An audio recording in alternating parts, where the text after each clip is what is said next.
202쪽에 보면은 납세 의무자. 납세 의무자는 시험에 빈도수가 높은데 17년에 출제가 됐습니다. 그러니까 이번에 나올 확률은 좀 줄어들겠죠. 그렇지만 1월 달에 강의해드리고 3월 달에는 좀 줄여서 하고 이렇게 되겠습니다. 3월 달에는 그래서 시험에 많이 나올 것들을 더 줄여서 위주로 하고요. 1월 달에는 다 이것저것 배워야 되고요. 양이 많으니까. 202쪽에 보면 납세 의무자가 나와 있습니다. 요건 굉장히 지문에 답이 다 나옵니다. 답 찾기가 쉬운데 작년에 나와서 너무 아쉽다는 얘기죠. 첫째, 원칙. 원칙은 뭐가 되느냐? 사실상 소유자. 그럼 재산이라는 건 있다가도 없고 없다가도 생기는 거니까 1년 중에 하루를 선택을 하죠. 그 날짜를 뭐라고 얘기하죠? 과세 기준일. 콕 찍어 몇 월 며칠? 6월 1일. 6월 1일 현재 사실상 소유하고 있는 자가 납세 의무자가 되는데, 소유자라고 해서 아무거나 다 되면 안 되죠. 재산세 과세 대상은 몇 개가 있죠? 5개가 있죠. 토지, 건축물, 주택, 선박, 항공기. 자, 해서 원칙. 그럼 원칙은 너무나 당연한 얘기니까 쉽고요. 예외 2번 요거부터 나왔죠. 공유재산. 공유재산이라는 건 공동 소유가 되는 거죠. 그러면 요거예요. 여기다 표시하면은,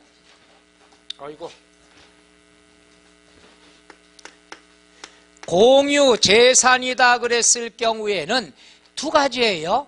지분에 표시가 돼 있거나 표시가 안 돼 있거나 관계없습니다. 예를 들어 갑을 두 사람이 이걸 공동 소유하고 있다.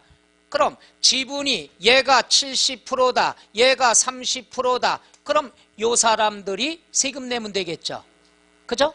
근데 지분이 표시가 안 됐으면 어떻게 하느냐? 50대 50으로 간주가 됩니다. 따라서 지분 표시가 있던 없던 지분이 있는 사람 콕 찍어 누가 됩니까? 지분권자가 된다는 것. 요게 시험에 나올 때 어떻게 나오냐? 유치하게 나옵니다. 지분 표시가 없을 때는 한 사람이 납세 의무자가 된다. 맞아요? 틀려요? 틀려요. 그렇게 시험에 나오는 거야. 세법은 항상 시험이 어떻게 된다고 그랬죠? 둘 중에 하나예요. 지분권자냐 아니면 한 사람이냐, 이렇게 나오는 거예요.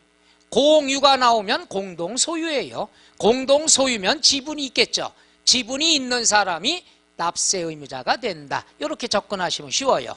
해서 지분 표시가 있던 없던 지분이 있는 사람이 납세 의무자가 되니까 따라해봐요. 지분권자. 그 다음 3번 이것도 많이 나와요. 오해를 불러일으키죠. 주택의 소유자가 다르대요. 그럼 주택의 소유자가 다르다는 건 건축물은 갑의 소유고 땅은 을의 소유다 이거죠. 그럼 이건 따로따로가 아니에요. 아까 얘기했죠? 부속 토지는 토지가 아닙니다. 어디에 포함되죠? 주택에 포함하죠. 그럼 세금은 따로따로 계산하는 것이 아니라 주택 하나로 세금 계산 들어가죠. 오케이? 주택 하나로 세금을 산출합니다. 어떻게? 과세표준 곱하기 세율은 산출세. 요게 10억 나왔다. 그럼 세금은 한 번 계산하고 계산한 것을 어떻게 한다? 안분 계산 나눠줘야 되는 거죠. 그러니까 세금을 따로따로 계산하는 게 아니에요. 부속 토지는 어디에 포함한다? 주택에 포함한다. 그럼 하나의 주택분으로 세금을 계산하고 산출한 세금을 가지고 나눠줍니다. 나눠주는 걸 무슨 계산? 안분 계산. 이것도 많이 나오죠. 볼게요. 주택의 건물과 부속 토지의 소유자가 다를 경우에는 주택에 대한 산출세. 그 말이 뭡니까? 주택 하나로 해서 세금을 산출하라는 얘기죠. 산출한 세액을 건축물, 부속 토지, 안분 계산인데 안분 계산은 항상 나왔죠. 무엇을 기준으로 나눠주라고 그랬죠? 시가 표준액 비율로. 안분 계산한 부분에 대해서 소유자가 납세 의무자가 된다. 그러니까 얘들이 다 되는 거죠. 그러니까 쉬운 말로 여러 사람께 표시가 돼 있다 그러면 그 사람이 다 납세 의무자죠. 얘들은 지분권자라고 그러고 얘는 뭡니까? 각각의 소유자가 납세 의무자가 되겠죠.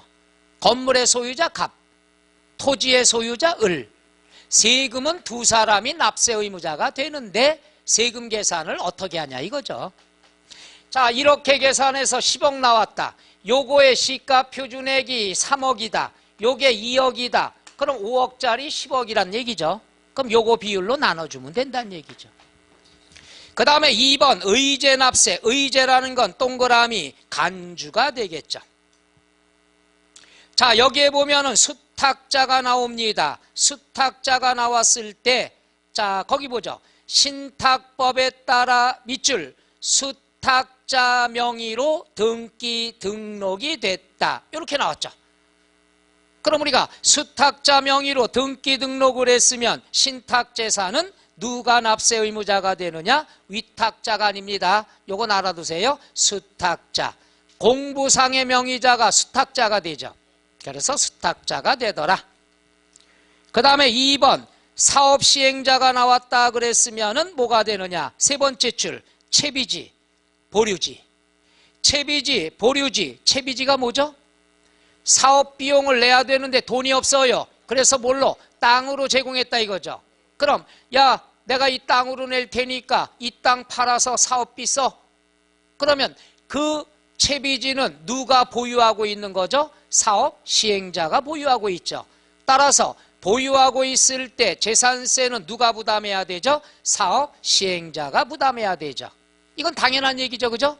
나는 돈이 없어. 땅으로 냈어. 채비지죠. 누가 갖고 있느냐? 사업 시행자가 갖고 있다는 얘기죠. 그 다음에 3번 공부상의 소유자 나왔습니다. 요건 둘 중에 하나인데요. 이렇게 생각하면 되죠. 둘 중에 하나입니다. 첫째, 종중. 종중재산이에요. 근데 요걸 갖다가 종중재산인데 이럴 때가 있죠. 갑이라는 사람 명의, 종손 명의로 우리가 등기할 때가 많이 있잖아요. 예를 들어서 김해 갑시다. 김해 갑시 종중인데 요걸 갖다 종손 개인 명의로 등기를 해놓죠. 그렇죠? 그러면 사실상의 소유자가 김해 갑시죠. 김해 갑시? 이상하네. 근데 공부상의 소유자는 누가 되죠? 갑이 되는 거죠. 그죠? 이럴 경우에 아무 말이 없다 그러면 갑한테 고지서 날라오겠죠. 근데 종중이 야, 이거 시청아, 이거 예로 명의돼 있지만 우리 거야 라고 신고를 했을 땐 누구한테 고지서 가죠? 종중으로 가야 되겠죠. 너무 쉬워요. 둘 중에 하나. 신고해서 야, 우리 종중 거야. 그럼 종중이 납세 의무자가 되는 거고, 신고 안 하고 가만히 있어요. 그러면 누가 됩니까? 공부상의 소유자가 된다는 얘기죠. 누가? 갑이 되는 거죠. 요거 둘 중에 하나니까 시험에 많이 나오는 거예요. 종중재산인데 신고했다. 그럼 종중이 납세 의무자가 되고, 신고하지 않았다. 누가 되죠? 공부상의 소유자. 자, 거기 볼게요. 첫째, 재산세 원칙적인 납세 의무자는 과세기준일 현재 사실상 소유자다. 다만 다음의 경우에는 공부상의 소유자가 된다. 괄호 2번 먼저 보죠.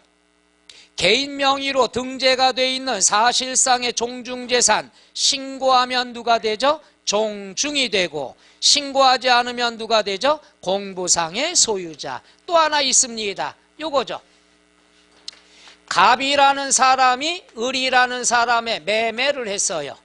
그럼 요 사람은 누가 되죠? 매도인이 되고, 요 사람은 매수인이 되죠. 매매가 됐어요.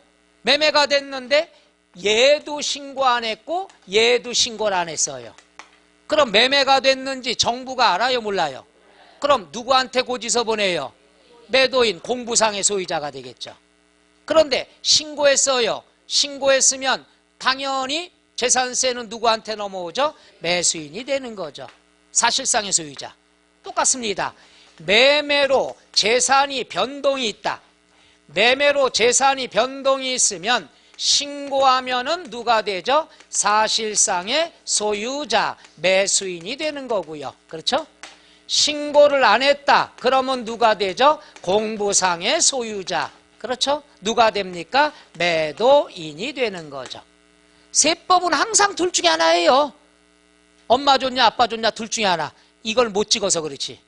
그렇죠? 이제 답 찾는 요령만 하면 돼. 매매. 그럼 여기다 그려보면서 해요. 자, 그 다음에 나와 있는 것이, 뒤에 넘어가면 주된 상속자, 이것도 단골 메뉴죠. 거기 나와 있는 6번까지는 납세 의무자가 단골 메뉴입니다. 많이 나옵니다. 주된 상속자, 똑같아요. 상속이 일어났어요. 자, 아버지가 돌아가시면서 상가 건물은 1남이, 그 다음에 아파트는 2남이, 땅은 누구냐? 삼순이. 이렇게 나눠줬어요. 그럼 야, 1남이가 나 상가 건물 받았어? 신고했어요. 신고. 나는 아파트 받았어? 삼순이 나 땅 받았어? 신고합니다. 신고하면은 각자가 되는 거죠. 신고하면은 뭐가 되느냐? 상속인 각자가 납세 의무자가 되겠죠. 나 뭐 받았어? 신고 자랑했으니까. 근데 신고를 안 했어요. 신고를 안 하면은 정부에서는 얘가 뭘 받았는지 알아요, 몰라요? 모르면은 상속받을 사람 중에서 민법상 순위가 가장 큰 사람, 그 사람 뭐라 그래요? 어이구, 대단하셔요. 주된 상속인이 된다 얘기죠. 그렇죠. 상속자, 상속인 해서 상속을 받았을 때 내가 뭘 받았다 신고했느냐, 신고하지 않았냐, 둘 중에 하나가 되겠죠. 대부분 주된 상속인이 누구죠? 장남이죠. 배우자 속상해하지 말아요. 배우자는 후순위예요, 후순위. 말도 잘못했어. 나 얘기하다 마무리가 왜 안 돼? 나의 소심한 복수하려다 들켰어. 제대로 다음에는 내가 소심한 복수할 거 준비해 갖고 올게요. 센 걸로. 괜찮아요? 자, 그 다음에 거기 나와 있는 거고요. 사용자가 나왔다 그랬을 때는 요 말이 나와야 되죠. 귀속이 불분명하다.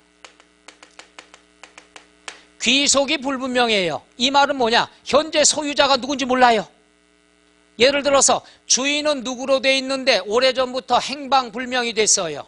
그럴 경우에 고지서 보내야 될 거 아니에요. 그러면 그 주소지에 가서 확인을 합니다. 누가 살고 있나? 집이다 그러면 누가 살고 있나? 땅이다 그러면 누가 지금 뭘 사용하고 있는가? 가서 그 사람을 확인합니다. 확인하고 사인을 받아옵니다. 그런 다음 돌아와서 사무실에 그 사람 명의로 고지서를 발부합니다. 따라서 귀속이 불분명하면 현재 그 재산을 누가 사용하고 있느냐? 사용자가 납세 의무자가 되겠죠. 요거. 그렇죠? 누군지 몰라. 행방불명이야. 고지서 보내도 명부상에 있는 사람이 각 반송이 돼요.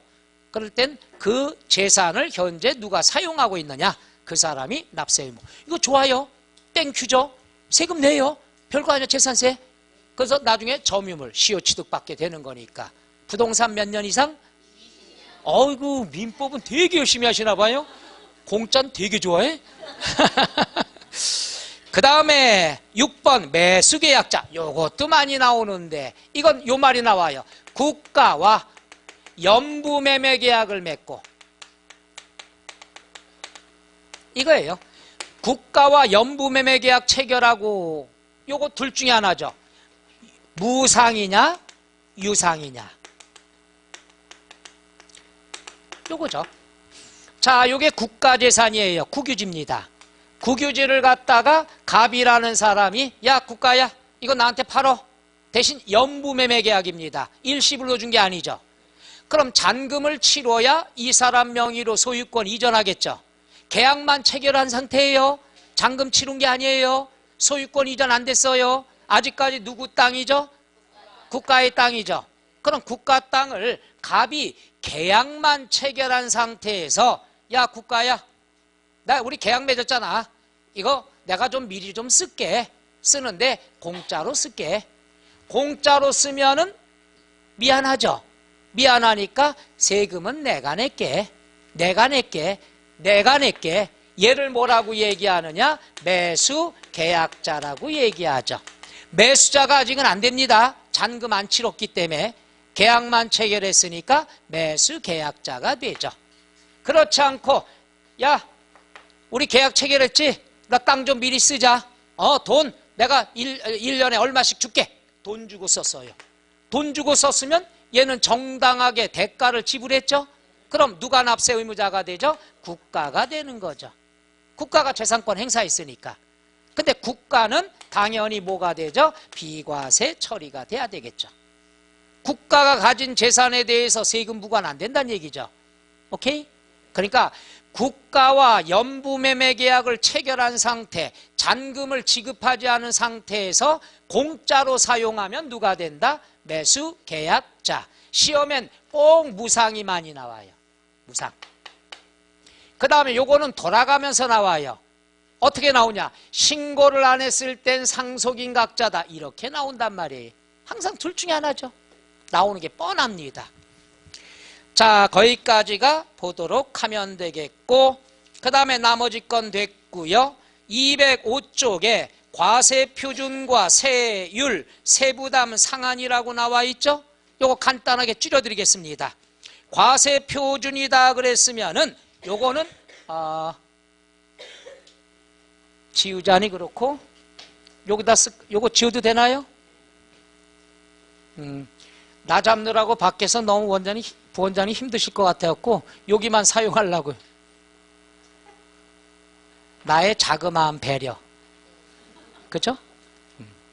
정신없이 뛰어다니면 안 되잖아요. 옛날엔 많이 그랬습니다. 강남에서.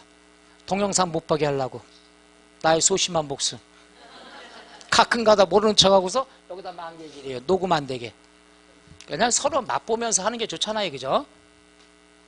아닌데 또. 요건 뭐냐 하면은 미치겠어. 오늘 이반은 여기는 왜 그래? 내 편은 한 사람도 없어.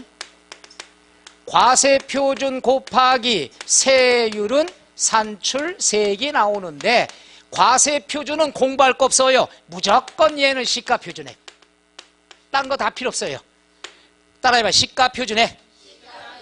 다른 거 잘 볼 필요 없어요. 그리고 요 시가표준액은 개인이나 법인이나 관계없습니다. 똑같아요. 요거 꼭 명심하세요. 사소한 거 같으면서도 많이 출제가 됩니다. 재산세 과세표준은 개인이나 법인이나 무조건 뭘 적용한다? 시가표준액을 적용합니다. 자, 205쪽 간단하니까 과세표준. 과세표준은 두 번째 줄. 과세기준일 현재의 시가표준액을 기준으로 과세표준을 산정하는데 이는 개인, 법인, 소유에 관계없이 뭘 적용한다? 시가표준액을 적용한다. 그러므로 그 다음에 지문에 나왔던 거죠. 법인장부상의 금액이나 신고가액 등은 재산세 과세표준이 될 수 있다 없다? 없다. 그래서 시험에 뭐가 나오냐? 국수공판장. 국수공판장은 취득세 등록 면허세만 사실상의 취득가액이에요. 그런데 재산세에 그게 나와요. 어디서 들어봤거든. 문제가 뭐라고 나오냐? 국가로부터 취득하는 경우에는 사실상 취득가액이 재산세 과세 표준이다. 맞아요? 틀려요? 틀려요. 항상 재산세는 정답이 뭐가 된다? 시가 표준액이 됩니다. 국수공판장은 취득세 등록 면허세 두 개뿐이 없어요. 재산세 국수 없어요. 재산세 내는 사람이 국수 먹어요? 스테이크 먹죠. 그러니까 재산세는 시가 표준액이다. 죽으나 사나. 국수공판장 절대로 나와도 믿지 마라. 그건 취득세 등록면허세만 있습니다. 꼭 명심하셔야 됩니다. 그 다음에 1번 토지, 주택, 건축물 나와 있죠. 요거는 요거예요. 요거 시가표준액을 적용하다 보니까 시가표준액 적용하다 보니까 어떻게 돼요? 종부세도 내야 되죠. 그러니까 시가표준액을 다 적용하면은 나중에 종부세 낼 때 이중과세가 되죠. 그래서 시가표준액에다가 공정, 시장, 가액 비율을 곱해줍니다. 해보죠. 공정시장 가액 비율. 왜냐하면 이건 시장 동향에 따라서 그때그때 변하기 때문에 시가표준액 100% 적용하는 것이 아니라 이 중에서 일부만. 토지다 그랬으면 여기다 써줄게요. 토지다 그랬으면은 시가표준액 곱하기 공정시장 가액 비율 70%만 재산세 부담합니다. 예를 들어서 자 토지 시가표준액이 10억이다. 그럼 10억에 70%니까 얼마? 7억에 대해서 세율을 적용하면 되죠. 그 다음에 건축물 똑같습니다. 70%. 그런데 주택이다 그러면 먹고 자는 공간이 되죠. 쌉니다. 얘는 세금이 10억에 싸봐야 60%, 10% 더 쌉니다. 그래서 토지 건축물은 시가 표준액의 70%만 적용하고 주택은 60%. 그런데 여러분 배 있어요? 항공기 있어요? 얘들은 깎아주는 거 없어요. 시가 표준액 100%입니다. 그래서 선박 항공기는 깎아주는 게 없어요. 공정시장 가액 비율이라는 건 깎아준다는 얘기예요. 요거에 70%만 세금 물리겠다. 요거에 60%에 대해서 계산하겠다. 근데 선박과 항공기는 깎아주는 게 있다 없다? 없다. 끝. 이게 과세표준 끝이에요. 공부할 거 이것뿐이 없어요. 자, 그러면 거기 나와 있는 것 보죠. 205쪽 맨 밑에. 그건 안 봐도 되겠다. 뒤로 보죠. 뒤에 토지 시가 표준액 곱하기 공정시장 가액 비율 몇 프로? 70%. 건축물은 70%. 주택은 선박과 항공기는 깎아주는 게 있다 없다? 없다가 된다는 것. 이해가요? 그 다음에 세율이라는 게 과세표준 이게 다예요. 이거 이상 없어요. 이것만 공부하면 되는 거고, 세율이다 그랬으면은 아까 배웠던 것만 공부하시면 돼요. 세율은 동그라미 1번 재산세 세율은 차등비례세율하고 초과누진세율이 있더라. 2번 지방자치단체장은 이건 취득세, 등록면허세, 재산세 똑같습니다. 표준세율의 100분의 50 범위에서 가감 조정할 수 있다 없다? 그런데 그 다음이 중요하죠. 다만 가감한 세율은 해당 연도에만 적용합니다. 그러니까 올해 뭐 50% 감을 해줬다. 그럼 올해만 적용되는 거죠. 내년엔 또 늘릴 수도 있고. 오케이? 그 다음에 나머지 거 보실 필요 없고요. 표준세율 1번 토지. 토지는 종합합산 토지. 종합합산 토지다 그랬으면은 오른쪽 니은만 밑줄 치세요. 종합합산 과세대상 토지는 3단계 무슨 세율이다? 초과 누진세율이다. 1000분의 235 외울 필요 없습니다. 숫자 보지 마세요. 초과 누진세율이더라. 끝. 이러면 돼요. 그 다음에 2번 밑줄 별도합산 토지도 니은 별도합산 토지는 3단계 초과 누진세율이다. 끝. 3번 분리과세 토지는 박스에 있는 거 있죠. 1000분의 0.7 007 024% 요거는 알아두셔야 됩니다. 되겠어요? 그 다음에 괄호 2번에 주택이다 그랬으면은 주택은 동그라미 2번 주택은 4단계 초과 누진세율이다. 초과 누진세율만 알면 돼요. 숫자 외우지 말아요. 다만 마지막 별장은 사치성이죠. 그럼 몇 프로? 몇 프로? 4%. 분수로 따지면 1000분의 40. 사치성이니까. 뒤에 나와 있는 박스는 보지 마세요. 3번 건축물 요거 하나 동그라미 치세요. 요건 알아두셔야 됩니다. 건축물 과세다 그랬으면은 1번 골프장, 고급 오락장 이건 외웠죠. 사치성 재산은 땅도 4%, 건축물도 몇 프로? 4%. 무조건 사치성 4%예요. 2번 나왔습니다. 3번 먼저 볼게요. 3번의 건축물은 무조건 1000분의 2.5예요. 1000분의 얼마? 1000분의 2.5인데 동그라미 2번은 뭐가 있느냐? 밑줄 특별시, 광역시. 세 번째 줄 제외? 여보세요. 제외는 괄호 안에 있는 건데 제외하지 말고요. 내가 지금 특별시, 광역시 하니까 제외 이래요. 나 대신 다 해? 괄호 아닙니다. 특별시, 광역시, 군지역은 제외라는 것은 세 번째 줄 주거지역. 마지막 네 번째 줄 공장용 건축물. 이거죠, 이거. 자, 여기다 볼게요. 건축물이다 그랬으면은 1000분의 얼마가 됩니까? 2.5예요. 그죠? 그런데 도시지역 안에 주거지역, 상업지역 이런데 공장 건축물 나오죠. 요거는 있어서는 안 될 지역이잖아요. 요건 2배입니다. 2배. 2배면 얼마가 돼요? 1000분의 5가 된다는 거. 1000분의 5. 오케이? 그 다음에 이제 마지막 세 번째예요. 어디 보시느냐 그러면은 오른쪽 2번을 먼저 볼게요. 209쪽 맨 위에. 과밀억제 권역에서 요거죠. 세 번째. 과밀억제 권역에서 안에서 공장을 신설했다. 증설했다. 우리 얘기했죠?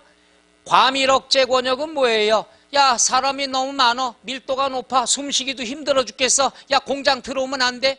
공장을 설립했어요. 신설. 없던 걸 만들었어요. 증설. 확장했어요. 그렇잖아도 숨 막혀 죽겠는데 공장을 신설하거나 증설하면 매연이 더 심하다는 얘기죠. 이럴 때는 5배. 몇 배? 그러면 여기 보세요. 공장이 얼마라고 그랬죠? 1000분의 2.5예요. 1000분의 2.5 건축물은 이거의 몇 배? 5배. 5배 세죠? 그러면 그렇죠. 왜 이렇게 됐는지 물어보지 말아요. 그냥 5배 해도 됩니다. 요건 어떨 때? 과밀억제 권역에 공장을 신설, 증설하면 숨쉬기가 힘들어. 그럴 땐 건축물에 대해서 몇 배? 5배. 그러다 보니까 견디기 힘들죠. 야, 공장 하는데 무슨 죄냐? 왜 세금을 이렇게 5배 무냐? 미안하니까 5년 동안만. 몇 년간? 5년간만 중과세합니다. 5년간 중과세하면은 포기해서 도시지역 바깥으로 이사하란 얘기예요. 그래서 5년간. 그래서 거기 오른쪽에 나와 있죠. 209쪽 맨 위에 중과세율. 과밀억제 권역 안에서 공장 신설 증설하면은 네 번째 줄. 과세 기준일로부터 5년간 1000분의 2.5 세율에 5배 해당하는 세율. 그럼 얼마가 되죠? 1000분의 그렇죠. 과밀억제 권역이에요. 그런데 이걸 갖다가 과밀억제 권역 안에서 공단이 있죠. 공업단지. 공장 유치지역 이런 데가 있어요. 이건 공장이 들어서도록 허락된 지역이죠. 이 지역은 중과세 한다 안 한다? 안 한다. 자, 그래서 거기 뭐라고 나왔습니까? 209쪽 맨 위에 두 번째 줄 산업단지, 유치지역, 공업지역은 제외한다 그랬죠. 과밀억제 권역, 그러니까 서울이 과밀억제 권역입니다. 서울 중에서도 옛날에 구로공단이 있었죠. 거기에 공장을 신설하면 중과세 한다 안 한다? 안 한다. 그 지역은 공장 하라는 지역이니까. 오케이? 그래서 중과세 나와 있는 것 거기까지가 끝. 이렇게 처리가 되죠. 그 다음 뒤로 넘어가서 나왔습니다. 3번 210쪽의 재산세 도시지역부는 체크. 그 다음에 4번 세부담 상한 체크. 5절 비과세 체크. 그것은 우리가 3월 달에 강의를 들어갈 겁니다. 그 다음 마무리 들어갈게요. 다 배웠던 거 지금부터 배운 거 복습합니다. 214쪽에 부가징수 나왔죠? 다 했던 내용입니다. 하나씩 복습할게요. 1번 과세기준일 콕 찍어 매년 몇 월 며칠. 2번 납세지는 세금을 납부하는 장소죠. 그러면 자 토지 소재지, 건축물 소재지, 주택 소재지, 선박은 이동하겠죠. 이동하니까 선박은 항상 선적항 소재지. 많이 했잖아요. 재밌는 건요. 거기 나와 있는 건 취득세, 등록면허세, 재산세, 납세지가 똑같아요. 선박은 항상 선적항 소재지고 항공기 아까 얘기했죠. 어디? 정치장 소재지. 납세지는요. 취득세, 등록면허세, 재산세 똑같습니다. 소재지. 비행기가 잠깐 머무는 곳을 뭐라고 그러죠? 정치장. 이렇게 나오죠. 징수 방법은 1번 무슨 징수한다고 그랬죠? 보통징수. 보통 징수는 고지서 보낸다는 얘기죠. 그럼 고지서는 괄호 2번에 납기 개시 며칠 전까지 발급해야 된다? 5일 전까지. 이 말이 뭐냐 하면은, 자, 예를 들어 7월 16일부터 7월 말까지다. 요 날이 시작하는 날이 납기 개시일이에요. 그럼 요거에 5일 전이니까 늦어도 11일까지는 도착이 돼야 된다 얘기죠. 오케이? 그런데 늦게 도착할 때는 어떻게 할까요? 안 가르쳐줘요. 절대로 늦게는 안 오죠. 일찍 오죠. 늦게 올 때는 하는 방법이 있습니다. 늦게 내도 되거든요. 그런 경우가 없어서. 자, 그 다음에 나머지 거 필요 없습니다. 쭉 넘어가서 215쪽에 2번 납부기간 배웠죠? 건축물 선박 항공기는 몇 월에 걷죠? 7월. 토지는 몇 월? 9월. 주택은 반반씩 2번에 걷는다고 그랬죠? 기억나요? 항상 1일부터 15일까지는 고지기간이라고 그러고 납부기간은 16일부터 말일까지라고 그랬죠. 그죠? 3번 수시부가가 뭐라고 그랬죠? 뜻이? 다른 거는 7월달, 9월달 날짜를 정해놨어요. 근데 이 사람은 이때까지 기다렸다가는 떼어먹힐 우려가 있겠다. 그럼 수시로 걷습니다. 불이익을 준다는 얘기죠. 큰 중요한 건 아니고. 4번의 밑줄 소액 징수 면제. 고지서 한 장을 인쇄해서부터 발송할 때까지 얼마 들어간대요? 2,000원 미만은 고지서 보내요, 안 보내요? 그걸 뭐라고 얘기하죠? 소액 징수 면제가 되죠. 맨 밑에 박스에 클릭 나와 있죠. 취득세는 50만 원 이하면 안 하죠. 등록면허세는 수수료 성격이니까 공짜가 없죠. 6,000원이 안 돼도 얼마 걷어요? 6,000원 걷습니다. 3번 재산세는 고지서 한 장당 세기 2,000원 미만이면 징수한다 안 한다? 끝. 그 다음 뒤로 넘어가서 216쪽에 분할납부. 우리 개강 때 다 배웠죠? 조세총론 시간에. 분할납부다 그랬으면 1번 밑줄. 납부세액이 500만 원 초과하면 몇 개월 이내에 분할납부할 수 있다? 자, 분납이라는 건 얼마 초과하는 경우에 조건 얼마 초과해요? 500만 원. 분납 신청은 됐고요. 뒤에 217쪽 나와 있죠. 분납세액 박스가 나왔습니다. 요거예요. 요거. 그건 뭐냐 하면은요. 요거죠. 예를 들어서 600만 원이 나왔다. 그럼 처음에 얼마를 내요? 500만 원은 기본이죠. 500만 원 기본이고 초과액 얼마를 내야 되죠? 100만 원. 그런데 2천만 원이다. 2천만 원이면 50% 반반씩 2번에 냅니다. 그러니까 얼마씩이 되죠? 1,000만 원, 1,000만 원이 된다는 것. 박스 나왔죠? 1,000만 원 이하면 500만 원 초과. 그 박스를 보면 더 헷갈려요. 그죠? 두 번째 줄에 1,000만 원 초과하면 50% 이하. 이게 아니라 그냥 1,000만 원까지는 500만 원 먼저. 초과액 나중에. 그 다음에 1,000만 원 초과하면 어떻게 줘라? 반반씩 50%. 이해 가나요? 요건 양도소득세 때 또 설명 들어갈 겁니다. 그 다음에 5번의 밑줄 물납이다 그러면 밑줄 얼마 초과해야 돼요? 1,000만 원 초과할 때. 분납은 500만 원이고 물납은 1,000만 원인데 두 번째 줄에 밑줄 치세요. 부동산에 대하여만인데 부동산도 중요하지만 앞에가 중요합니다. 관할 구역 안에 소재하는 부동산. 관할 구역. 여기 그 개념을 한번 설명해 드릴게. 요겁니다. 자, 요거예요. 여기가 서구입니다. 서구. 자, 그럼 절차가 있습니다. 1,000만 원 초과하면은 물납이라는 걸 먼저 신청을 해야 됩니다. 뭘 해야 돼요? 물납 신청. 신청을 할 때는 꼭 관할구역 안에 있는 것만 해당이 됩니다. 서구 안에 있는 부동산으로만 돼요. 그렇다고 다 되는 게 아닙니다. 신청을 했는데 서구 안에 있는 걸 신청했는데 이게 참 매매도 안 되는 거예요. 국가가 물납을 받았을 때, 물건으로 받았을 때는 이거를 빨리 매각을 해서 돈으로 만들어서 예산을 집행하려고 물건 받는 거죠. 근데 이건 도대체 매각이 안 될 거야. 유지하기도 힘들어. 이럴 경우에는 거부를 할 수가 있습니다. 야, 이 부동산 말고 다른 거 좋은 걸로 좀 갖고 와. 그럼 거부를 하면 어떡합니까? 거부를 하면은 다른 부동산으로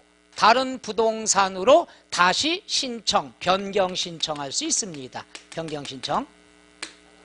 변경 신청을 하면은 우리가 허가를 통지받죠. 그런 다음에 물건으로 납부하면 끝나는 거예요. 그러니까 거부했다고 해서 돈으로 내야 된다. 이거 아니에요. 근데 시험이 이렇게 나왔죠.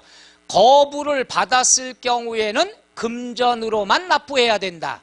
맞아요? 틀려요? 틀려요. 거부 받을 때 있어요. 한 번에 통과되는 거 없잖아요. 거부하면은 다른 부동산으로 변경 신청하면 돼요. 그럼 허가해 줍니다. 특별한 일이 없는 한. 그런데 시험 나온 것 중에서 거부하면은 금전으로만 납부해야 된다. 이렇게 틀리게 나올 때가 있죠. 거부는 당연히 받을 수 있잖아요. 그죠? 근데 시험 보러 가서 거절을 당하면은 돈으로만 내야 된다. 착각할 수가 있다는 얘기죠. 10번, 100번이더라도 변경 신청하면 허가받을 때까지 받으면 되는 거죠. 다 그래서 변경 신청 다 받아서 하죠.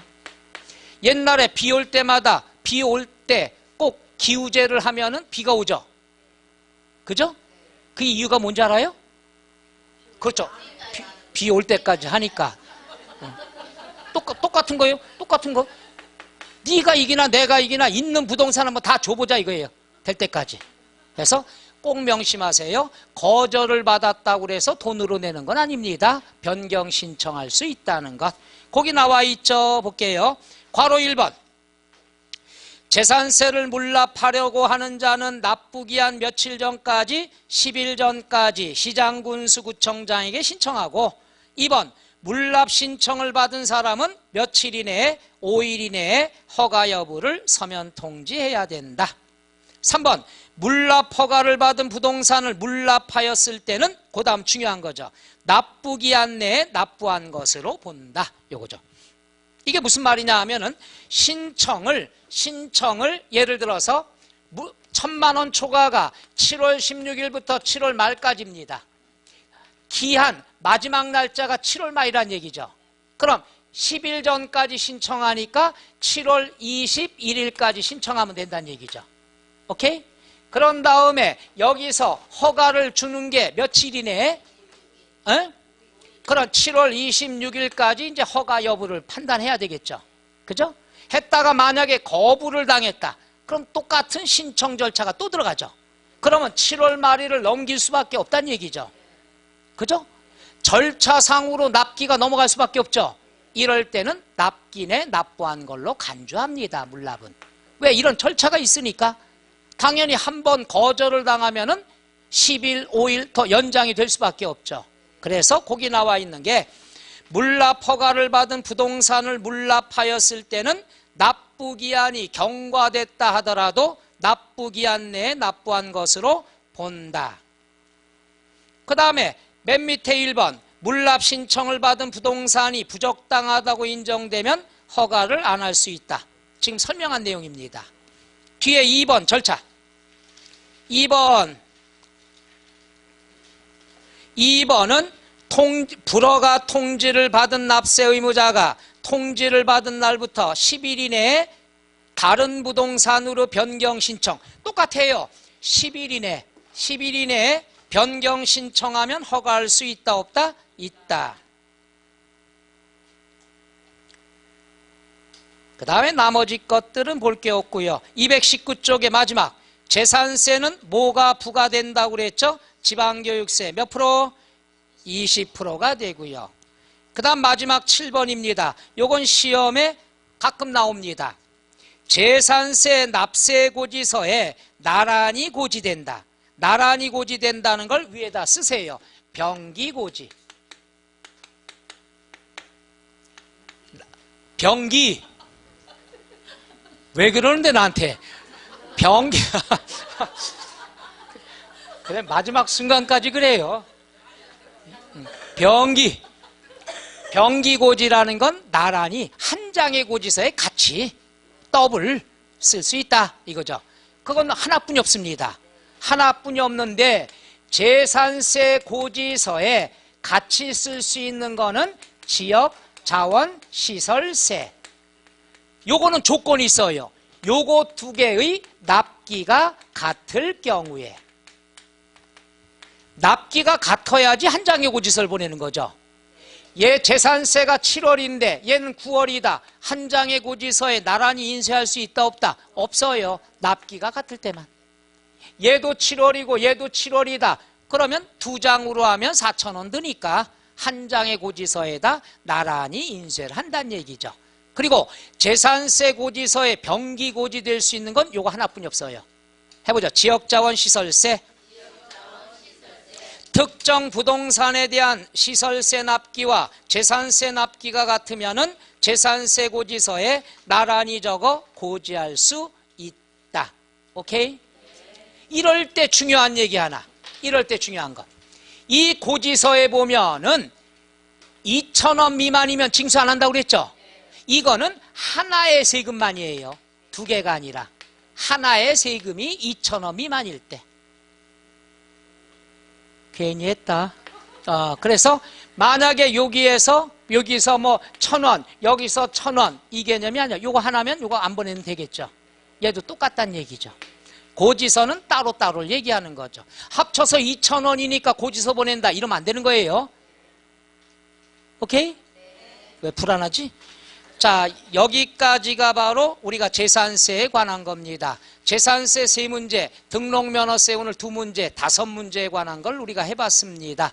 등록면허세는요, 그 내용은 범위가 적으니까 1월 달에 공부 좀 하세요. 쉬니까. 그 다음 3월 달에는 이제 했던 거 간략히 나가고 중요한 것들 더 세세히 나가고 이렇게 하도록 하죠. 시험 볼 날 얼마 안 남았습니다. 얼마 안 남았어요? 힘든 얘기 할까요? 저 앞으로 몇 번 보면 시험 보러 가는지 알아요? 한 달에 2번씩 계산이 금방입니다. 저 한 18번 보면 갈 거예요. 그러니까 나를 볼 때마다 놀래란 말이에요. 한 번 더 줄었다, 한 번 더 줄었다. 과제를 내드릴게요. 220쪽. 자, 1번 동그라미, 2, 3번 동그라미. 너무 빨리 했나요? 그래요. 천천히 하죠. 1번 동그라미 좀 쉬었다가 2번 동그라미 3번 5번 6번 8번 9번 21번 22, 23, 24 끝. 시간 날 때 해보세요. 앞으로 거기 있는 문제들 다 설명을 할 거예요. 앞으로 할 기회가 또 있을 거고. 그 다음에 이제 국세가 남았는데요. 국세가 다음 시간에 배우는데 종부세는 한 2, 30분 만에 정리하겠습니다. 나와봐야 한 문제고 요번에 개정이 확실시 되니까 기껏 강의한 다음에 개정됐습니다. 허무하잖아요. 그러니까 한 2, 30분 동안에 포인트만 설명해 드리고 직접 양도소득세를 들어가겠습니다.